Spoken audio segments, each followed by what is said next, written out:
Imagine this.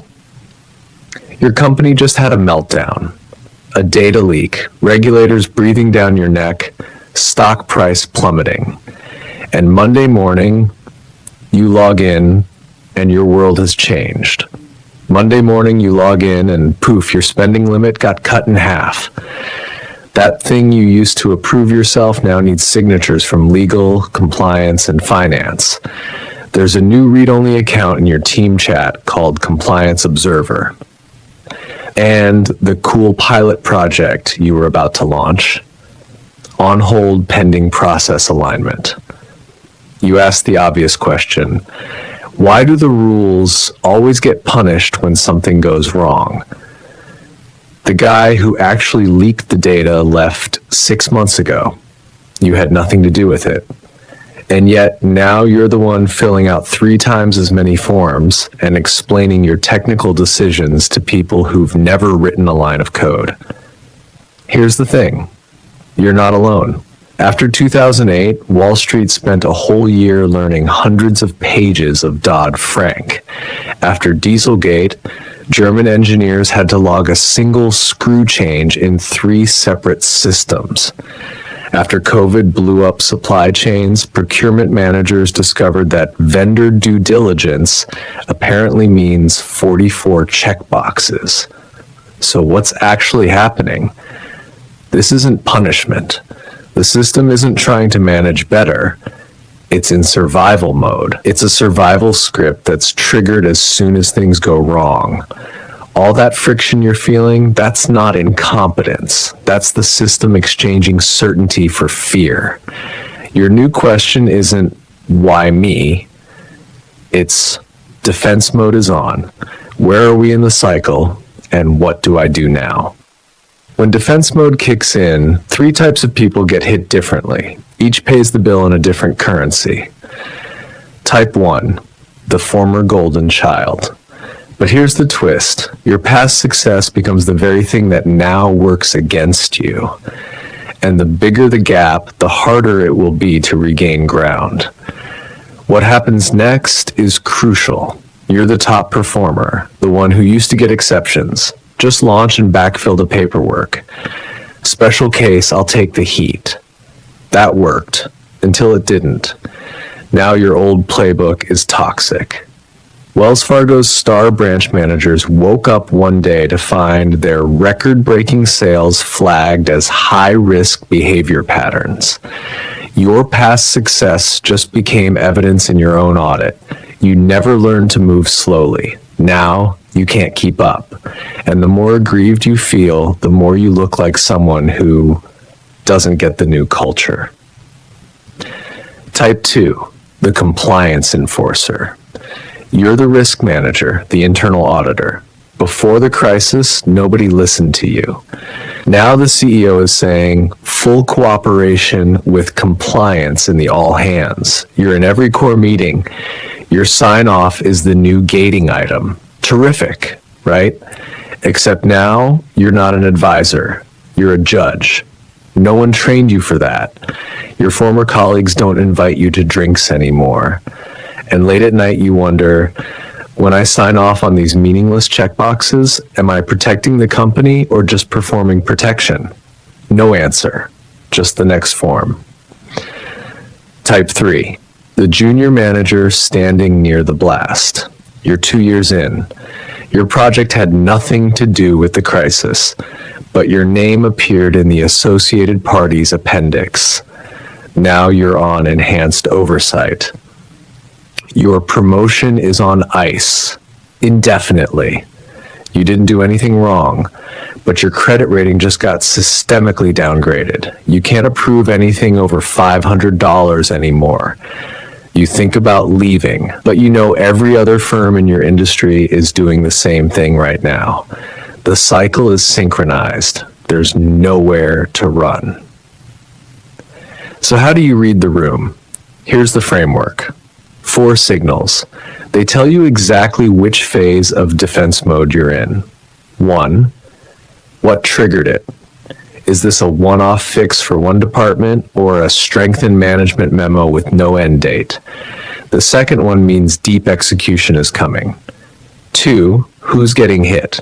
Are the rules for everyone or just the usual suspects? More important, has anyone senior actually been sanctioned? When the high and mighty start getting handcuffed, the system is genuinely terrified. 3, where's the money going? Is the budget flowing to R&D and marketing or to audit, compliance, and control? Defense mode is just a giant resource transfer from growth to guarding. 4, how are they talking about it? Process optimization means nothing. Risk prevention means something. Defense mode never says it's retreating. It always uses constructive language. Now plot yourself. But how do you know if you're in the wrong quadrant? How do you escape? The real answers lie in the next phase. Let's dive deeper. Quadrant 1, case-specific emergency. Rules tighten in one area, leadership stays flexible. Your move, keep your head down, don't become the second example. Quadrant 2, full defense everywhere, approval chains everywhere, discretion recalled. Your move, cancel all innovation plans, execute your current job with 0 defects. That's it. Quadrant 3, deep execution. Senior people are getting removed. Control functions are running the show. Your move, accept that your career clock is paused. Invest in things the cycle can't touch. Certifications, portable skills, external networks. Quadrant 4, exit testing. Some rules quietly loosen. A few pilots get flexibility. Leadership starts murmuring about balance.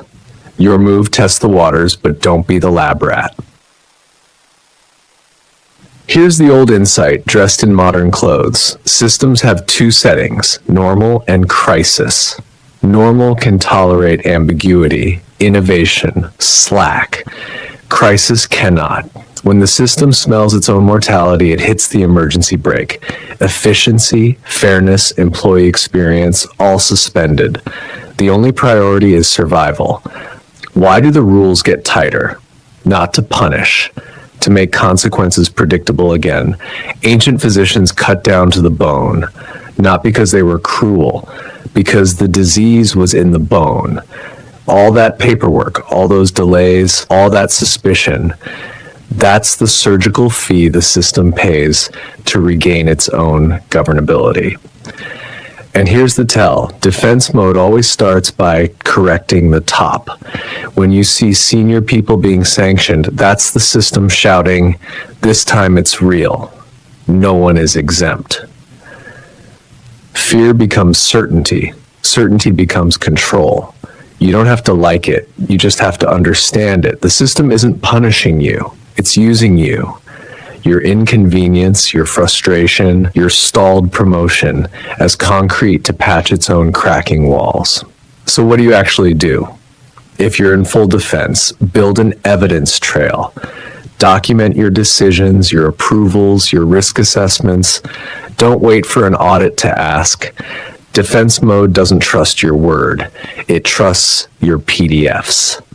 If you're on a watch list, stop waiting for the promotion window to reopen. It won't. Redirect, get that industry certification, build that external reputation. Invest in assets that travel.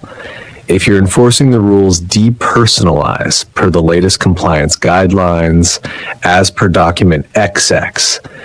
You're not the rule, you're the antenna. Don't let them shoot the messenger. And one immediate drill, the defense cycle exposure audit. Look at the last 3 months of policy emails and meeting notes. Ask, where is the tightening concentrated? Is that where I sit? Was I ever a special case beneficiary? Those exceptions are now exposures. Is my department getting more resources or fewer, growth or guarding? If we go to deep execution tomorrow, what work of mine survives and what only lives inside this building? This isn't panic. This is reading the tide. Defense mode will eventually lift. Certainty returns. Some rules relax, but the cycle leaves scars. The person who is audited carries an invisible note. The project that was frozen never restarts. The authority that was recalled comes back only partly. The system isn't evil, but it has memory. Which brings us to the next paradox. If defense mode is the system's only crisis script, why is innovation always the first thing it kills? Why does the system burn 10 years of future growth just to keep this quarter's spreadsheet clean? That's not an accident. That's structural incompatibility. We'll open that box next time. L3-50. Why innovation gets crushed in a crisis? Because certainty and uncertainty don't share a room. And when the system is sick, it can't tell a valuable mistake from a fatal one.